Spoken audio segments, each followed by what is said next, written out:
What is a disintermediation strategy?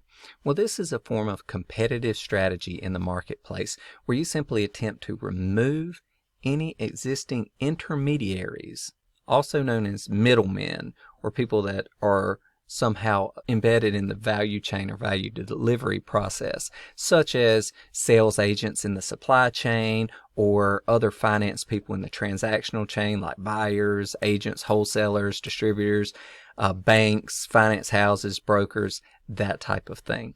And there are numerous advantages to this approach. First off, a lower cost structure.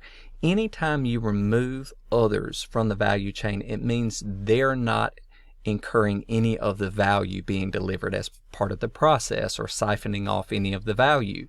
So with that being said, depending on who bears the cost, and at some point the business itself is going to bear some of those costs, it can lower the cost structure for the business. So with that being said, it creates higher profit margins. And this could come from both sides, whether even if the purchaser or end user is the one that bears the majority of the cost of a middleman associated there.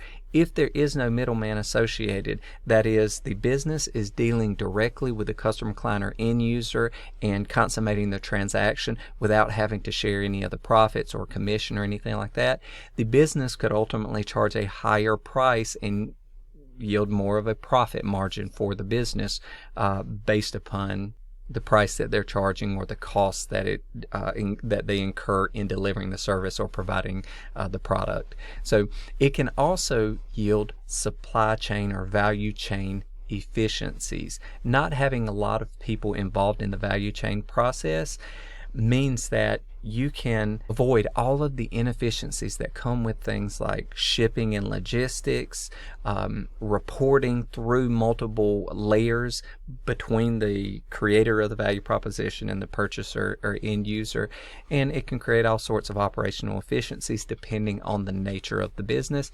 And lastly, communication and reactivity or proactivity. That is, if you are the one creating the value proposition or delivering the service, then if you can communicate directly with the customer, client, or end user without having to go through third parties, you can react to that communication. You can get feedback directly to make any product or service modifications that are necessary. You can also make certain that customer inquiries and satisfaction remains high. So with that being said, disintermediation is an approach to competitive strategy that'll set you apart from other competitors in the marketplace.